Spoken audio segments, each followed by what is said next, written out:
బనకచర్ల కట్టుకోవడానికి ఫెసిలిటేట్ చేస్తున్నది మీరు.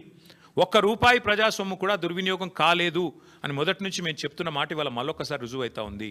94,000 కోట్లలో మిగతా అంతా బాగానే ఉంది. అన్ని రిజర్వాయర్లు బాగున్నాయి, పంప్ హౌజులు బాగున్నాయి, సబ్ స్టేషన్లు బాగున్నాయి, కాలువలు బాగున్నాయి, సొరంగాలు బాగున్నాయి, అన్నీ బాగానే ఉన్నాయి, అన్నీ నడుస్తున్నాయి. వాళ్ళ నీళ్లు పరవలు దుంకుతున్నాయి. మా వాళ్ళు నిన్నగాక మొన్న అక్కడ పోయి జలాభిషేకాలు కూడా చేసినారు.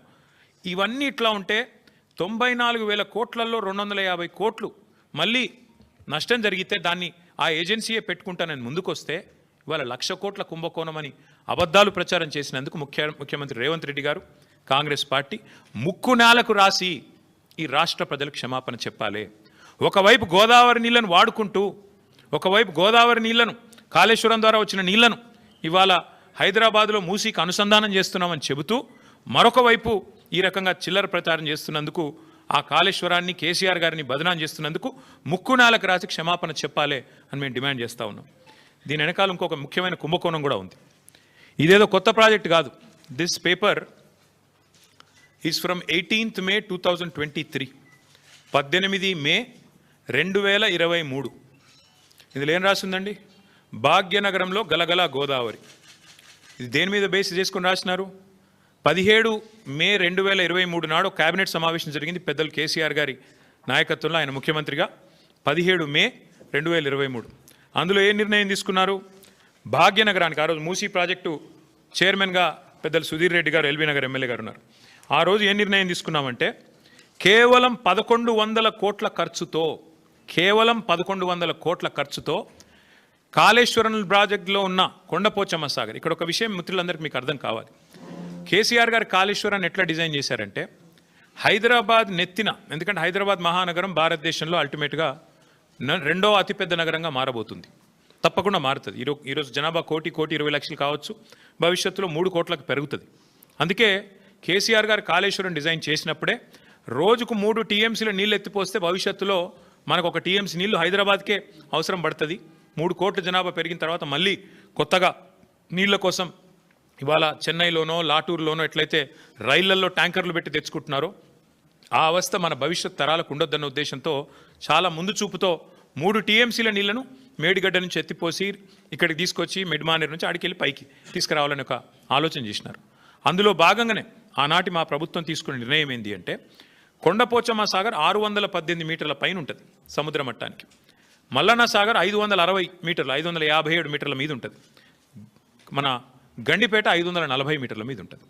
అంటే కొండపోచమ్మ నుంచి నీళ్ళు తీసుకుంటే 618 మీటర్లకు వెళ్ళి 540 మీటర్లకు తీసుకుంటే గ్రావిటీ ద్వారానే నీళ్ళు తెచ్చుకోవచ్చు పూర్తి స్థాయిలో. అంటే 618 మీటర్లకి నీళ్లు వస్తే కిందికి పోతాయి కదా, పడవ దిక్కు నీళ్ళు పల్లం దిక్కు పోతాయి కదా, అట్లా మనం తెచ్చుకోవచ్చు అన్నది ఆ రోజు మా ప్రణాళిక. దానిలో భాగంగా ఏం చేసినాము, అదే సమావేశంలో 111 జీవో ఎత్తివేస్తూ ఆ రోజు తీసుకున్న నిర్ణయం ఏంటి అంటే నేను చదివి వినిపిస్తాను మీకు. కాళేశ్వరం ప్రాజెక్టులో భాగంగా 15 టీఎంసీల సామర్థ్యంతో నిర్మించిన కొండపోచమ్మ సాగర్ నుంచి సాగునీటి కోసం సంగారెడ్డి కాలువ నిర్మిస్తున్నారు. ఈ గ్రావిటీ కాలువ 27వ కిలోమీటర్ దగ్గర హిమాయత్ సాగర్, ఉస్మాన్ సాగర్కు కాళేశ్వర జలాల్ని మళ్లించి ఏర్పాటు చేశారు. సంగారెడ్డి కాల్వ గరిష్ట వరద ప్రవాహ సామర్థ్యం 5,054 క్యూసెక్కులు కాగా ఇందులో సాగునీటికి 4,354 క్యూసెక్కులు కేటాయించారు.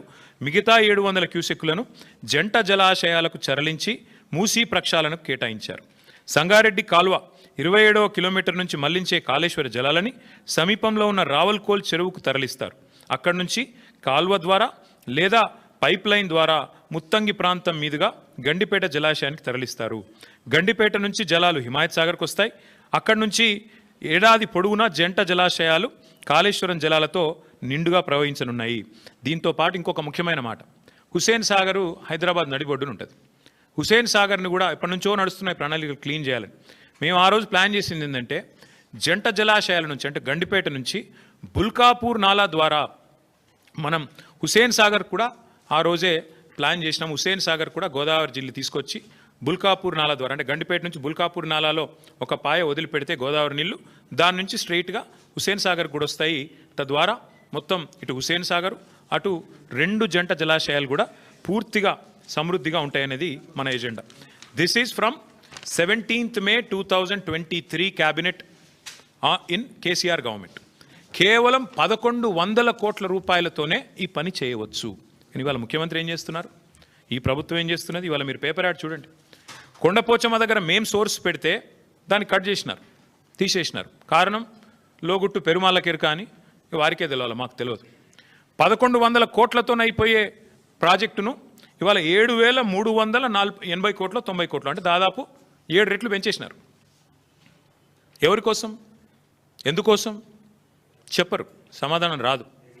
ఎందుకు? స్పష్టంగా మీరు కొండపోచమ్మ సాగర్ నుంచి గ్రావిటీ ద్వారా నీళ్ళు తీసుకునే అవకాశం ఉన్నప్పుడు ఎందుకు పెంచుతున్నారు? ఏ కారణం చేత పెంచారు? మల్లన్న సాగర్ ఎందుకు మార్చారు సోర్సు? ఏం అవసరం వచ్చింది? ప్రభుత్వం సమాధానం చెప్పాలని మేము డిమాండ్ చేస్తున్నాం. మొన్న మీరు ఉత్తమ్ కుమార్ రెడ్డి గారి మాటలు విన్నారు శాసనసభలో. 35,000 కోట్లతోనైపోయే ప్రాణహిత చెవులను పక్కన పెట్టి మీరు 87,000 కోట్లు చేసినారు దీన్ని అని మాట్లాడినారు ఉత్తమ్ కుమార్ రెడ్డి గారు. నేను అడుగుతా ఉన్నా ఈ ప్రభుత్వాన్ని, అసలు మీకు సోయుందా, అవగాహన ఉందా? నేను అడుగుతా ఉన్నా. ఎందుకంటే మనందరికీ తెలుసు కాళేశ్వరం ప్రాజెక్టులో ఏమేమి పెట్టినాము. కాళేశ్వరం ప్రాజెక్టులో మీరు ప్రాణహితాలో ఎన్నడూ కూడా స్టోరేజ్ పెట్టలేదు. 14 టీఎంసీల స్టోరేజ్ పెట్టినారు మీరు. అదే మేము 141 టీఎంసీల సామర్థ్యంతో 15 రిజర్వాయర్లు నిర్మాణం చేశాం. దానివల్ల సహజంగా ఖర్చు పెరగదా? రిజర్వాయర్లు కట్టాలా, ల్యాండ్ ఎక్విజిషన్ చేయాలా, పెరుగుతుంది. ఇంకోటి మీరు ప్రాణహిత చేవెళ్ళ డిజైన్ చేసింది 2006-07లో, మేము మొదలుపెట్టింది 15-16లో. మరి అప్పటికి ఇప్పటికి 8 ఏళ్ల తర్వాత స్టీల్ ఖర్చు పెరుగుతుంది, సిమెంట్ ఖర్చు పెరుగుతుంది, అన్ని ఖర్చులు పెరుగుతాయి కదా. రిజర్వాయర్ల సామర్థ్యం పెరిగింది, జీఎస్టీ వచ్చింది, ఇంకా చాలా వచ్చినాయి. వాటన్నిటి తర్వాత అది పెరిగితేనేమో ఇది 2 రెట్లు 2.5 రెట్లు పెరిగితే అదేదో ఘోరం జరిగిపోయింది, అదేదో పెద్ద స్కామ్ అన్నారు. ఇవాళ నేను అడుగుతున్నా, 7 రెట్లు ఎట్లా పెరిగింది కాస్టు? 1,100 కోట్ల ప్రాజెక్టు 7,400 కోట్ల ప్రాజెక్టు ఎట్లా అయ్యింది? ఇది స్కామ్ కాదా? నేను ఇవాళ స్పష్టంగా చెప్తున్నా, మీడియా మిత్రులు దయచేసి మీరు పరిశోధించండి. వాస్తవం ఏంటి అంటే 1,50,000 కోట్ల మూసి బ్యూటిఫికేషన్ అని చెప్పి ముఖ్యమంత్రి గారు ప్రకటించగానే మేము అడ్డుపడ్డాం. హైదరాబాద్ ప్రజలు అడ్డుపడ్డారు, నిలదీసినారు. 16,000 కోట్లతో అయిపోయే ప్రాజెక్ట్ని 1,50,000 కోట్లు ఎట్లా అవుతాయి అని మేము నిలదీస్తే ఇవాళ కొత్త స్టైల్ ఎత్తుకున్నారు. ఇన్నోవేటివ్ థింకింగ్ కదా. ఇన్నోవేటివ్ థింకింగ్లో భాగంగా ఏం చేసినారంటే స్కామ్ని కూడా ఇన్స్టాల్మెంట్లలో చేస్తున్నారు. 1,50,000 కోట్లు ఒకటేసారి టెండర్లు పిలిస్తే ఎందుకు ఇంత అయింది అంటే జవాబు లేదు. అందుకే విడతల వారి దోపిడీ. మొదలు 1,100 7,700 చేయాలి, ఆ తర్వాత ఇంకోటి 5 రూపాయలు ఉన్నదాన్ని 40 రూపాయలు